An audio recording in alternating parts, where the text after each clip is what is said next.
everybody sitting in the room ready for war. And I know you put a few things down so that you may say something about what our honorable lady has said. Before we come up with any questions or additions, we'll allow Shalima to have a say. Because as you all realize, and I'm sure from the morning, we all heard a lot of hard things about the signs of intolerance, and we know all of them. Sometimes we wax lyrical about what we should do to promote peace. And as I came in, I read a lot of the beautiful things most of us have put on the, what do you call that, the backdrop over there, about what we see our role to be in terms of conflict promotion. Some people say we want peace. Some people say that let God, let love, let peace. Someone says, you think change, act change. Some people say, I will now preach peace. But will you now preach peace? Is the question. Are you able to preach peace? Is the question. If you are unable to preach peace, why are you unable to preach peace? You need to look at the internal for us to understand what it is about us that either makes us agents of change or fomenters of trouble. So I want 5 volunteers, 5 people who would describe themselves as, highly competitive. 5, quickly, we don't have much time. To observe and notice. Okay, notice behavior, notice process, and content. 5 people. And I want 5 people who would describe themselves as people who would like to avoid conflict if they have a choice. Please. Please, females, if you don't want me to mention you, you come. In fact, I think I made here 5 people. I made a lot of assumptions. I am one who always says that we have to hold our assumptions lightly. So pardon me, because I've made a lot of assumptions, starting straight into the exercise without finding from this room how many of us are here today because we are converts. Converts, how did I write it? We are converts and passionate about promoting peace. How many of us came here today because we describe ourselves as converts? Please show by hands. Briefly, quickly. So just a few of us are here because we consider ourselves as converts. Right? Words in your mouth. How many of us are here because we are skeptical about and we want to learn and hear more before we take a position? Please show your hands confidently. Even not, so the rest is a very enabling, it's a learning environment. Put shyness aside, let's share. We should collectively be doing together. So those who didn't raise your hands, why are you here?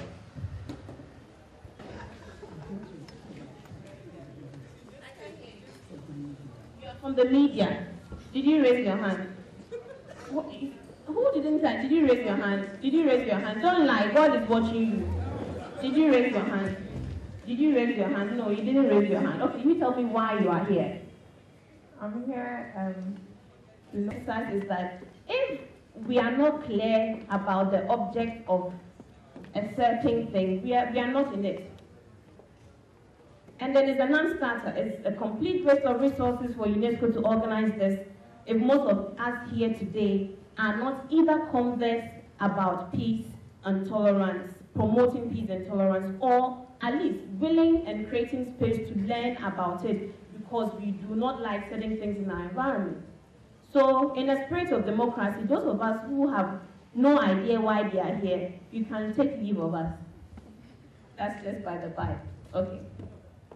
So I want, this is a very competitive, this is a group of highly competitive individuals, right? So I want all of you with your 4 fingers together in a circle to try and raise this book up as high as you can. Your 4 finger as highest as possible. as high as possible. Let's try once more. So this group, let's all observe. We'll do the debriefing soon. With your forefinger, raise this book as high as possible. As high as possible. High, high, high, high, high, high, high, high.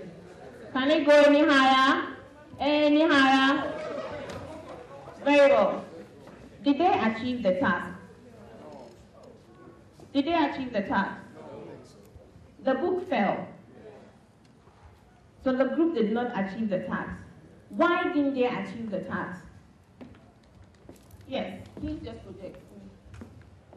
Each member wanted to be the one who could, push the book the highest. Thank you. The competitive spirit showed, isn't it? He wanted to show us that he's actually the highest. What else did we observe about the exercise and the behavior of the actors? Just one more. Please. They are not of the same height. Same height. So already from the word go, if you looked and focused at only the highest, some people will be left out, isn't it? Okay. What else? I thought, was that the last? He said what? He took the wind out of your sail. So two things that we observed about this exercise. The person who had the highest capacity, which is the height advantage, wanted to be first, isn't it? Whether he understood the rules or not, but we saw a competitive edge. Tell me, you who was left out of the group as a result of circumstances beyond your control, how did you feel?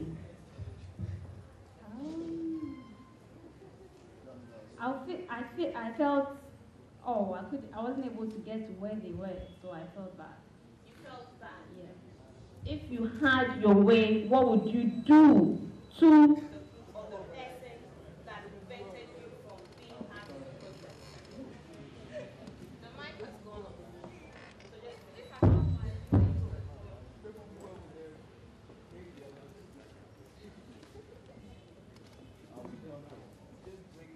If I have my way,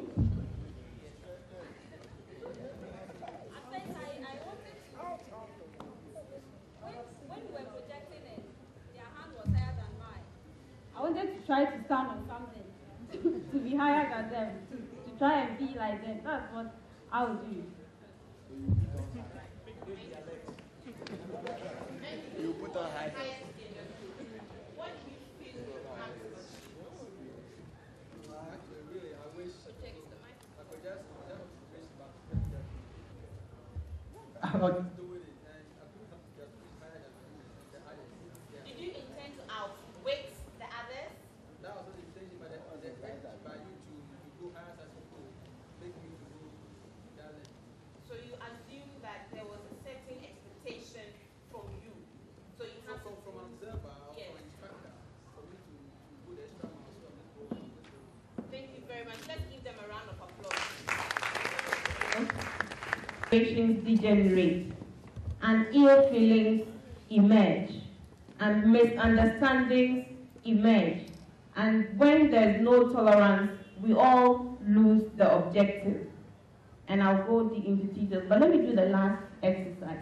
Can you please come this way? Can I have two more people? I said 5. Can I have two more females, please? Two more females, thank you. Let's give them a round of applause. Please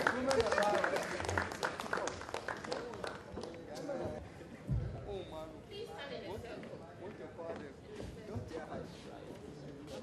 You can just go a bit. Right. So there's something in the middle of the room. I want you to tell me what you see. I saw a paper. What is on the paper? 3 sign, number 3 sign on. What do you see? I can see a sheet of paper with 3 and the shadow of 3. Okay. I see some paper with 3. 5. Just ignore the blue pen one. What do you see from where you stand? A white piece of paper with That looks like a what? a W. A W. What do you see? Project. There's something wrong with our mic. Just project. Mine actually looks like egg. From where he stands, you see like A, and you saw 3, you saw 3, you saw W. Who is right? Let them know who is right. Why are you all right? Because there can only be one fact to what the situation on the ground. So who is right? You me why you are right.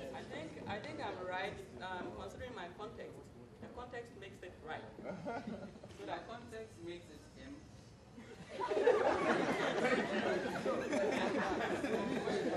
Because from this group we need one answer. So please find us an answer. Can we all stand on one side? No.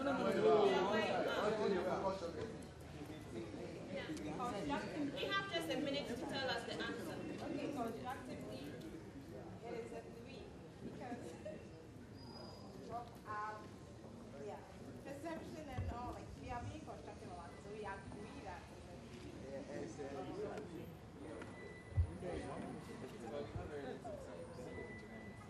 Please want to hear the dialogue, eh?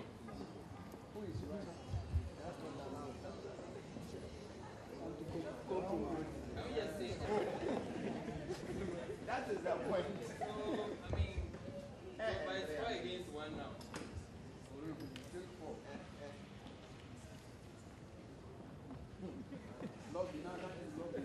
Lobby the one-on-one lobby. Yeah. You are standing there, you lobby.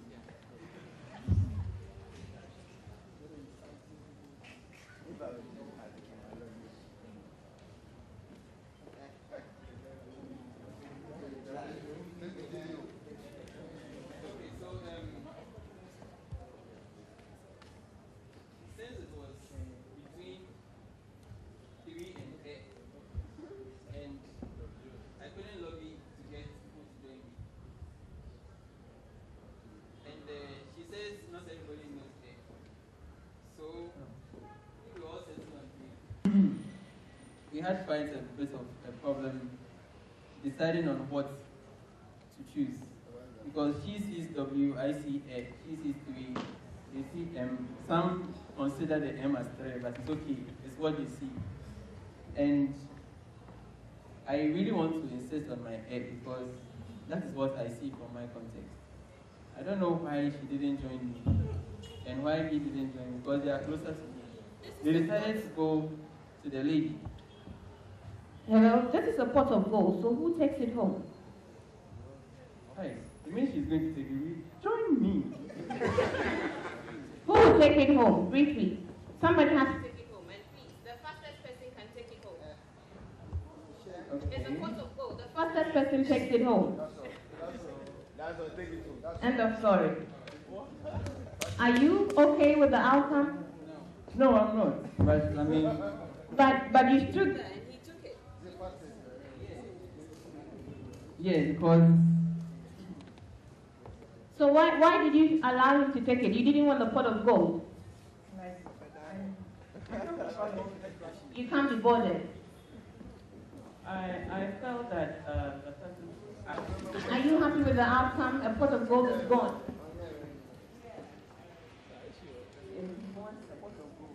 If he wants it, the gold. Thank you very much. Please give them a round of applause. Is this what happens in real life? If you want it, have it. We have to be realistic. That was a pot of gold. Otherwise, we would have peace. Isn't it? We won't have conflict. Because when he said, this is my land, and I said, no, this is my land, and he said, this is your land. Okay, take it. But is that the reality? What did we observe of this exercise? Who wants to go? What lessons do we draw from this exercise? Yeah, as it relates to tolerance? Okay. From my point of view, I like that. Even though at the end of the whole show, some considered the fact that one person should take it, but some felt it's not so good as in the results, in the outcome. And as in tolerance, most of them would have wanted it on their own way, but because it's not go their way, and for the purpose of peace and tolerance for the. So for the rest of the lives of those who didn't get a piece of that gold, when they see the one who has the gold, will they have fine feelings towards him? No, they will not. That is the aftermath, they will not. That is how come they are not being realistic to themselves. What lesson do we learn about perspectives and tolerance? Can somebody help me with the mic? I think based on our cultural background, we tend to see one issue interpreted differently because there was just one letter or whatever written on that paper, and fact people, depending on where it's true, interpret it in different ways. And in their own right, they were right. So in life, whatever happened, we should understand that because they're from different backgrounds, we're going to be divergent or interpretation of occurrences or events of every day. Thank you.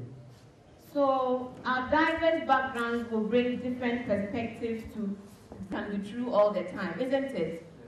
There's got to be some objective truth sometimes.